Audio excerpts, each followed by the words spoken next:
The News Day continues here on One News Now. I'm Charles Lejano. 4 Filipino seafarers were involved in a collision between a Korean reefer ship and a Taiwanese vessel last June 8. Jenny Dongon has the story. This moment was caught on video when a Korean reefer ship was traversing the Pacific Ocean last June 8. The said ship collided with a Taiwanese vessel. Moments later, video showed the front portion of the Korean ship submerged to the ocean. The whole event was captured by a Filipino crew member of the Taiwanese vessel. Ayun o, hati, anak ko, patay. Lumutang na. The video also showed that one member was still on board the Korean vessel when it sunk in the ocean. People outside! Hey! Talon! Hey! Jump! Jump! Jump! Ay, patay ka dyan! Naku! Wala, kawawan tao! Naku, patay! Uy, ayan, lumutang! Woo! Outside! Naku, lumubog ang barko! That crew member floated away and was later rescued. 4 of the Korean ship's 31-person crew were Filipinos. We spoke to Jovencio, one of the survivors of the incident. He said that they are en route to the Solomon Islands. And while they were traversing the seas between Papua New Guinea and the Solomons, they were awakened by a loud thud. Nagulat na lang kami nung may naglagapok. Akala namin yung center boom namin yung bumigay. Yung pala binangga na kami. Kaya nung paglabasan namin, tinignan agad yung center boom, wala namang bumagsak. Nung pagtingin namin sa tagiliran, yun na nakita na yung barko na nakabunggo na sa amin. Tapos pag silip sa engine room, ang bilis ng tubig umakyat. Kaya sumigaw agad itong kasama ko ng abandoned ship. They were unable to bring most of their belongings while they were scrambling for safety. Giselle, who also survived the incident, says they tried to wake up everyone in the Korean ship. Naisip talaga namin, ma'am, na makatawid kami sa kabilang barko, ma'am. Unti-unti na kasi, ma'am, yung amonya pumapasok sa loob, ma'am. Kaya nasimot namin. Pag nasimot pa namin, ma'am, mahilo kami. Buti na nga, ma'am, nakaakyat kami sa taas at saka nakaano ng kang hangin, mga wala siguro, ma'am. Iwan ko lang, baka hindi na kami siguro pa sa kabilang barko, ma'am. Sobrang trauma talaga, ma'am. The crew of the Taiwanese ship that they collided with rescued them during the ordeal. No one died in the incident, as all crew members were accounted for. Our 4 kababayans are now in Taiwan, along with the crew of the collided vessel for investigation. They also waiting to be repatriated back to the Philippines. The Filipino crew members are now asking for assistance because they started their contract just a month ago. Sana po matulungan kami kung ano man ang dapat may tulong sa amin. Dahil mahirap lang din kami, ma'am. Sana po kahit na paano makatulong din ng gobyerno sa amin. Para sa kasi pag uwi namin sa Pilipinas, wala na kaming mga trabaho. Wala na kaming mga requirements. Paano kami agad makakabalik? Siguro tatagalan pa. Baka mga 1 taon pa siguro bago makabalik sa trabaho. Kaya ang hiling ko lang po, pwede sana kung ano man yung benefit na may bibigay sa amin, papasalamat din kami kung meron. Kaso ngayon wala pa, ma'am. Puro pangako pa lang yung naririnig namin. But the Labor Department and Overseas Workers Welfare Administration have yet to comment on the matter. For News 5, Jenny Dongon, we are One News. Ateneo de Manila University's Church of the Gesu holds a mass to commemorate the first death anniversary of former President Benigno Aquino III. Recall that the late president peacefully died in his sleep due to kidney failure brought about by diabetes last year. At the mass, people recalled Pnoy's contribution to the Philippines as its 15th president. And among the attendees are outgoing Vice President Leni Robredo, Senate Minority Leader Franklin Drilon, Senator Kiko Pangilinan, and former Interior Secretary Mar Rojas. Free souvenirs such as ballers and caps are also available outside the church. We'll be back with more stories after a quick break. Keep it here on One News.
You're still watching One News Now. I'm Charles Lejano. The Alagang Kapatid Foundation, in partnership with the DOH Region 4A, visited Lucena, Quezon for the World Blood Donor Day. The foundation received over 100 blood units during the voluntary blood donation. Most of the volunteers were walk-ins and tricycle drivers, and the proceeds of the donation drive will be divided between the Quezon Memorial Hospital and the Philippine Red Cross. And because of the success of the recent blood drive, the Lucena City Health Office has decided to organize the event for every month. Sa sobrang taas din po ng numbers na nangangailangan ng dugo is nasasapatan din naman po yung demand ngayon. Pero syempre po, hindi naman po siya sasapat kung titigil tayo ng gantong mga activity. So kailangan po, continue pa rin yung mga ginagawa natin gantong blood donation para masustain or matugunan po yung pangangailangan ng probinsya. Balayan, Batangas is also celebrating its first Lechon festival after 2 years of it being canceled due to pandemic lockdowns. Let's now get updates on these festivities from Mon Gualvez. He is reporting live from Balayan in Batangas. Mon, good morning. What do you have for us? Charles, good morning. Better hold the water gun and get ready to be wet as people greet here a happy fiesta in Balayan, Batangas. Indeed, after 2 years, it's the first time that an outdoor parade was held not only for people but also for their iconic lechon. With the loud beating of drums, energy has returned in Balayan, Batangas as they usher in the comeback of the Lechon Parade. Various groups and clubs in the town served more than 40 roast pigs as entries as soon as the local government gave the go signal for the resumption of the Lechon Parade. The theme is back to basics. There are no floats or big vehicles to ferry the lechon. Instead, they're being carried by people themselves to parade them around town. Of course, there are still gimmicks like this lechon donning shades, another looking like a delivery rider, and one lechon that's guarded by people in PPE for being allegedly positive, as in positively delicious.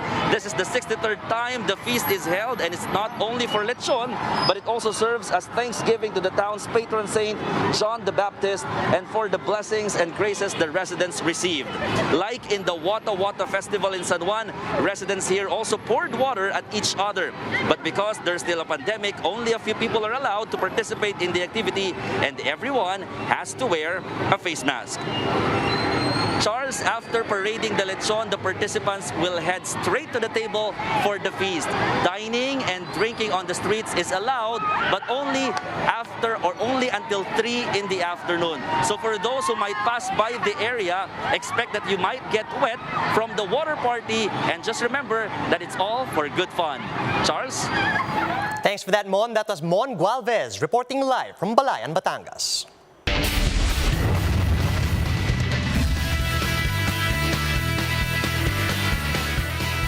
In sports, the 2022 NBA Draft is currently underway. First to be picked overall is Duke University power forward Paolo Banchero, now with the Orlando Magic. The draft's first round is ended with Denver Oklahoma Thunder taking UCLA small forward Peyton Watson. The second round has also started with the Indiana Pacers getting point guard Andrew Nembhard as the 31st pick. Meanwhile, Philippine basketball phenom Kai Sotto has yet to be picked. Here's a quick look at some of today's headlines. The supply of chicken is running low in some markets, and some businesses are left with no choice but to serve smaller portions. Online publication Bulatlat categorically denies its alleged ties with the Communist Party of the Philippines after its website was taken down by the NTC. And today is the first death anniversary of former President Noynoy Aquino. And those are the top stories of this hour. Join us later at 2 p.m. as we continue to monitor the day's biggest stories. You can also catch One News on Signal Play. Register for a free account at www.signalplay.com so you can stream One News live anytime, anywhere. I'm Charles Lejano. Mask on, wash hands, and stay safe, Philippines. We are One News.